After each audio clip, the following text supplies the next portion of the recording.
Los Angeles, 1982. Westlake Audio Studios, Studio D. The thick walls muffle the sounds of the busy boulevard outside, creating a sanctuary where magic happens. Tonight, something extraordinary is about to unfold. The red recording light glows above the door like a warning. Inside, Michael Jackson sits at the piano, lost in creation. His fingers dance across the keys, weaving melodies that exist nowhere else in the world. The studio air carries that distinct scent of leather, coffee, and dreams. Equipment hums softly in the background. This is where Thriller is being born. But not everyone believes in the vision. Michael's been here for 6 hours straight. No breaks.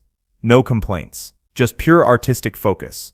His curly hair catches the soft studio lighting. His sequin glove rests on the piano bench beside him. He's wearing a simple red leather jacket, comfortable jeans, and those worn-out loafers that have walked 1,000,000 miles in pursuit of perfection. Sweat beads on his forehead as he works, completely absorbed in the music flowing through him. At the mixing board, Quincy Jones watches with the intensity of a master craftsman observing raw genius at work. But Quincy isn't the only one in the room tonight. The door opens with a soft click. In walks Robert Sterling, Senior Vice President of Epic Records. Gray suit, perfect tie, polished shoes. Everything the old music industry represents. Conservative, risk-averse, obsessed with profit formulas. These expensive studio sessions make him nervous. Time is money, and experimental sounds don't fit his spreadsheet mentality. Michael continues playing, unaware of the storm brewing behind him. His latest creation fills the room. A hypnotic bass line punctuated by sharp snare hits and an otherworldly vocal arrangement that defies every convention of what pop music should sound like. The song feels dangerous, cinematic, like the soundtrack to a nightmare that somehow transforms into liberation. This is Thriller, in its raw, unpolished state. Sterling approaches the piano, his footsteps heavy on the studio carpet. "Michael," he says, his voice cutting through the musical reverie like a knife through silk. "We need to talk."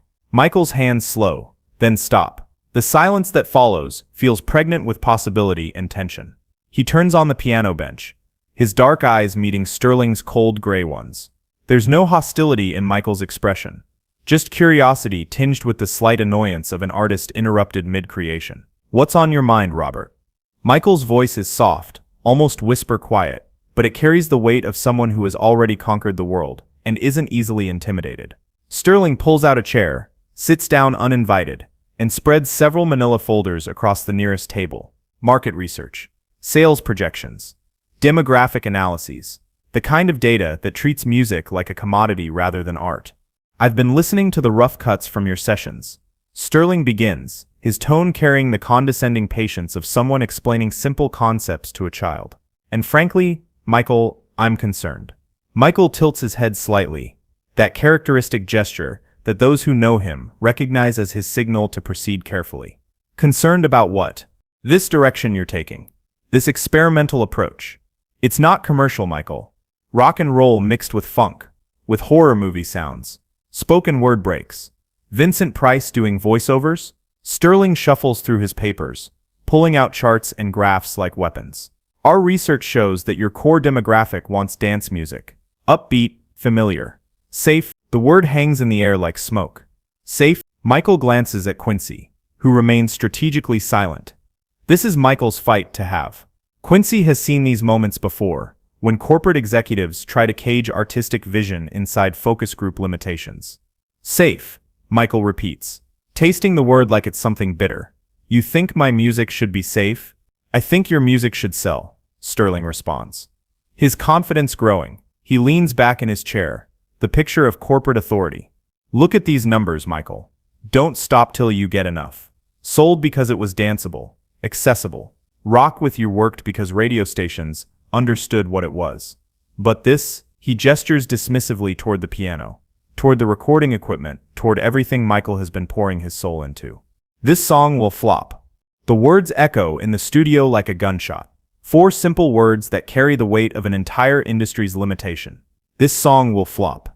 Sterling delivers them with the casual cruelty of someone stating an obvious fact, like predicting rain during a storm. Michael stares at Sterling for a long moment. The silence stretches, grows thick. Quincy shifts slightly in his chair, ready to intervene if necessary. The tension in the room becomes almost tangible. Then something remarkable happens. Michael Jackson smiles. Not the dazzling stage smile that has charmed millions. Not the shy, boyish grin he shows to cameras. This is something different. This is the smile of an artist who has just been told that his vision is impossible. This is the smile of someone who has spent his entire life proving impossible wrong. You really think so? Michael asks. His voice still soft, but now carrying an undercurrent of something Sterling doesn't recognize. Certainty. I know so, Sterling responds, mistaking Michael's quiet confidence for weakness. The horror theme is too dark. The video concept you're talking about, zombies and werewolves, it'll never work. MTV won't play it. Radio won't touch it. And frankly, Michael, your fans expect better from you. Michael stands up from the piano bench, his movement fluid and precise. He walks to the mixing board, where the rough recordings lay scattered like sleeping secrets. My fans, Michael repeats thoughtfully. What do you think my fans really want, Robert? Sterling straightens his tie, sensing victory. They want the Michael Jackson they know, the safe Michael Jackson, who makes music they can understand. But what if they want something more? Michael turns to face Sterling directly. What if they want music that doesn't just make them dance, but makes them dream? Sterling's expression hardens. Dreams don't show up on sales charts. Michael, safe hits do. That's when Michael Jackson makes a decision that will change popular music forever. He walks to the studio's main speakers, those massive monitors that can reproduce sound with perfect clarity. He loads the rough mix of Thriller onto the playback system. Let me show you something, Robert. The music begins to fill the studio. That iconic bass line, those sharp snares, Michael's layered vocals, creating an atmosphere that feels simultaneously dangerous and irresistible. As the song builds, Michael begins to move. Not the full choreography that will eventually make the song legendary, but subtle movements that suggest the power waiting to be unleashed. Sterling watches with growing unease, as Michael's body seems to become one with the music. There's something unsettling about the way the song affects the space, the way it transforms the sterile studio environment into something alive with possibility and menace. When Vincent Price's voice enters the mix, that iconic spoken word section that will become one of the most recognizable moments in music history, Sterling visibly flinches. Michael notices. His smile grows wider. You feel that? Michael asks, as the song continues to unfold. That discomfort you're experiencing right now? That's exactly what great art is supposed to do. It's supposed to challenge you, make you question what you think you know. Sterling wants to argue, but something strange is happening. Despite his resistance, despite his certainty that this music is commercial suicide, he finds himself drawn into the song's hypnotic rhythm. His foot begins tapping against his will. This isn't safe music, Robert, Michael continues. His voice barely audible over the track, but somehow commanding complete attention. This is dangerous music. This is music that refuses to stay in the box that executives like you want to put it in. The song reaches its climax, all driving rhythm and otherworldly energy, and then fades to silence. The studio feels different now, charged with an electricity that wasn't there before. Sterling sits in stunned silence. His prepared arguments about market research and demographic targeting suddenly feel flimsy, irrelevant. Michael walks back to the piano, sits down, places his hands on the keys. You said this song will flop, but let me tell you something, Robert. This song isn't going to flop. This song is going to do something much more dangerous than succeed. This song is going to change everything. His fingers find the keys again, but this time he plays something different. The opening chords of what will become the best-selling album of all time. Each note seems to carry prophetic weight. You see, Robert, Michael continues while playing. You're thinking like a businessman. Buy low, sell high. Minimize risk, maximize profit. But I'm not a businessman. I'm an artist. And artists don't play it safe. Artists push boundaries. Artists take risks that terrify executives. Sterling finds his voice, but it comes out weaker than before. Michael, I'm trying to protect your career. The music industry is brutal. One commercial failure can. Can what? Michael interrupts. Still playing. End my career. Make people forget that I've been performing since I was 5 years old. Make them forget the Jackson 5. Make them forget Off the Wall. He stops playing, turns to face Sterling directly. Robert, you're worried about one song failing. But what if instead of failing, this song succeeds beyond anything you've ever imagined? What if this song doesn't just sell records, but creates a cultural phenomenon? That's a fantasy, Michael. Music doesn't work that way. Michael Jackson laughs. A sound like music itself. Music works exactly that way, Robert. Music has always worked that way.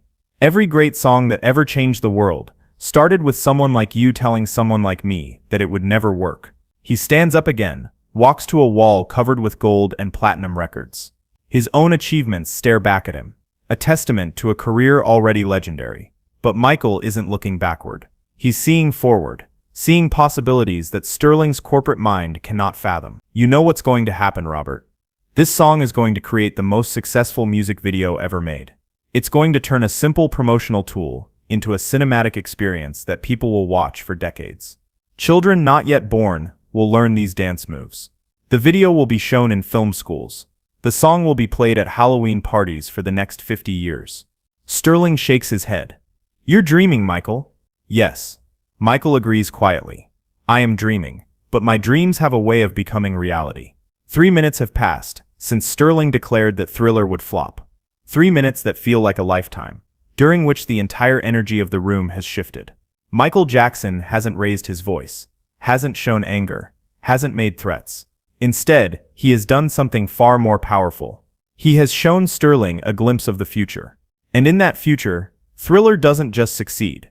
It becomes a cultural earthquake that reshapes popular music, breaks down racial barriers, revolutionizes music videos, and establishes Michael Jackson not just as a performer, but as a visionary whose artistic instincts consistently triumph over corporate conventional wisdom. Sterling gathers his papers with trembling hands. All those market research reports suddenly feel irrelevant. He came with certainty about how the music industry works. He's leaving knowing he understands nothing at all. We'll see, Sterling mumbles, authority stripped from his voice. Michael nods graciously. Yes, Robert, we will see. That song Sterling was so certain would flop. Within 18 months, Thriller becomes the best-selling album in history. The video earns its own television special. Dance moves imitated by millions. The song doesn't just refuse to flop. It soars into cultural mythology. Years later, Sterling will remember this studio moment. The moment he learned the difference between understanding the music business and understanding music itself. In industry, you play it safe. In art, you risk everything. Michael Jackson chose art. And 3 minutes after being told his masterpiece would fail, he proved that the most dangerous creative risks yield the most extraordinary rewards.